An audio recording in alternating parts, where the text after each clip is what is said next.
Bienvenidos al Green Room, yo soy Natasha Gargiulo. Esta semana en The Green Room, Amy Adams se transforma en un perro en una loca historia sobre la maternidad en NIGHTBITCH. He's super cute. Do you just love getting to be home with them all the time? Yeah, I do. I love it. NIGHTBITCH is, it's about a lot of things. It's about motherhood, parenthood, relationships, communication.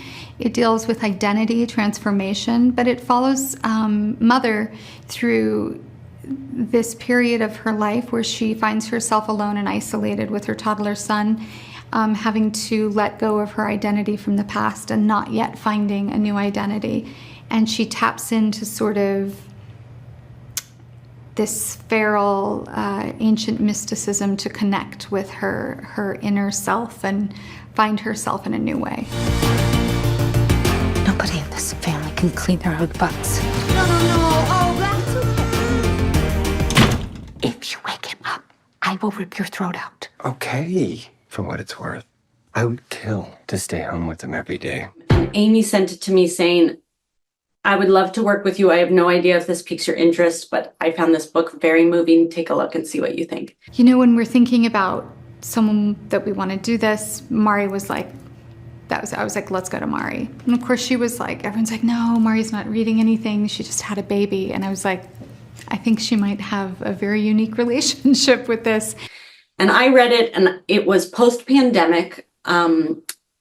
During the pandemic, I was pregnant with my second child. I had moved out of the city to live in the woods. I was raising my two kids. My husband had gone back to work, and I was sort of losing my mind with the isolation. And this book spoke to me on so many levels. I just felt so seen by it. It's like when you really see a piece of media that feels like it represents you, it's like the most cathartic thing in the world. Motherhood, it changes you. It connects you to some primal urges. Aside from that, I just love her talent with tone and her visual approach to storytelling. I just thought she would be such a great fit with the magical realism. So we called Mari and we had a really long conversation, and we were really, really blessed to get her on board. And really, I think her first pass of the script that I read is what we shot. I mean, it was tight. She nailed it.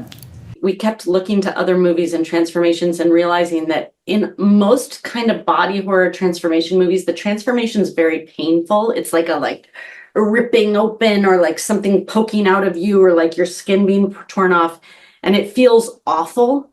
And I realized this transformation needed to feel good. It needed to feel exuberant and like a catharsis, and like everything is finally coming to fruition. I'm pretty sure I'm turning into a dog.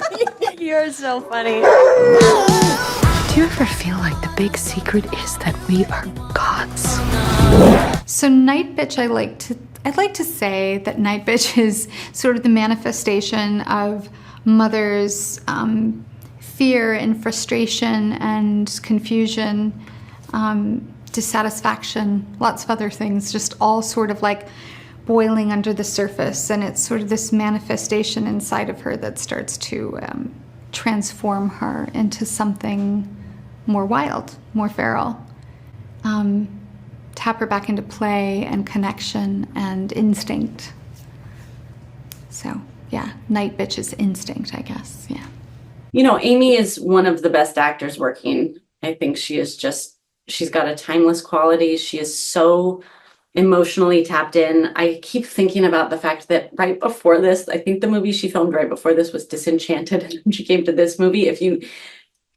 Talk about a range. It's like she can sing, she can dance, she can be a Disney princess, and she can do this very raw, very intimate, very vulnerable work that I asked her to do in this movie. And she sort of moves between those two worlds so seamlessly. It's pretty incredible to witness. I am a woman. I am an animal. I am NIGHTBITCH.